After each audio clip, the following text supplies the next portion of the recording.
വിശുദ്ധ Jane Frances de Chantal, ഷന്താളമ്മ. Francis de സാലസിനോടൊപ്പം വിസിറ്റേഷൻ സഭ സ്ഥാപിച്ചവൾ.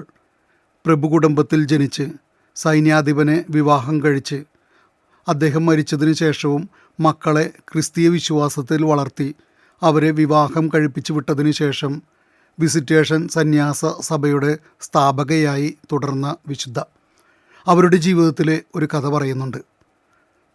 തൻ്റെ മക്കളോടൊപ്പം ക്രിസ്തുമസ് ആഘോഷിക്കുന്ന കാലം, ഒരു ക്രിസ്തുമസിന് അവൾ മക്കളോട് പറഞ്ഞു, നമുക്ക് ഇത്തവണ പുതിയൊരു ക്രിസ്മസ് സമ്മാനം ഈശോയ്ക്ക് വേണ്ടി ഒരുക്കണം.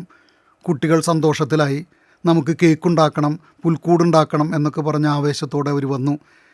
ഷന്താളമ്മ പറഞ്ഞു, ഇതൊക്കെ നമുക്ക് വേണം, പക്ഷേ ഈ ക്രിസ്തുമസിന് നമ്മൾ പുതിയൊരു സാധനം ഒരുക്കും. അപ്പോൾ നമുക്ക് ക്രിസ്തുവിന് വേണ്ടി ഒരു കസാരയൊരുക്കാം. കുട്ടികൾ ആവേശത്തോടു കൂടി പുതിയ റിബണുകളൊക്കെ വെച്ച് കസാരയൊരുക്കി.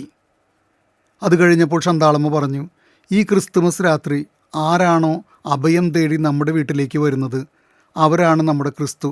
അവരെ ഇരുത്താനുള്ളതാണ് ഈ കസാര. കുട്ടികൾ ആവേശത്തോടു കൂടി ക്രിസ്തുമസ് ഒരുക്കി.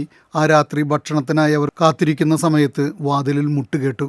ചെന്നു തുറന്നപ്പോൾ ഒരു വൃദ്ധ യാചകൻ ഭക്ഷണം തേടി വന്നിരിക്കുന്നു. ഷന്താളമ്മ പറഞ്ഞു, ഞങ്ങൾ അങ്ങയെ കാത്തിരിക്കുകയായിരുന്നു, അകത്തേക്ക് കടന്നു വരൂ.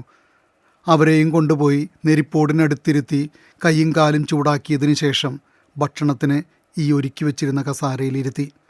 ഭക്ഷണം കഴിഞ്ഞ് അദ്ദേഹം പുറത്തു പോയി കഴിഞ്ഞപ്പോൾ ഉണ്ണികൾ അമ്മയോട് പറഞ്ഞു, അമ്മേ, അദ്ദേഹം നമ്മളോടൊപ്പം ഇരുന്നപ്പോൾ ഈശോ നമ്മോടൊപ്പം ഭക്ഷണത്തിനിരിക്കുന്നതായി ഞങ്ങൾക്ക് തോന്നി.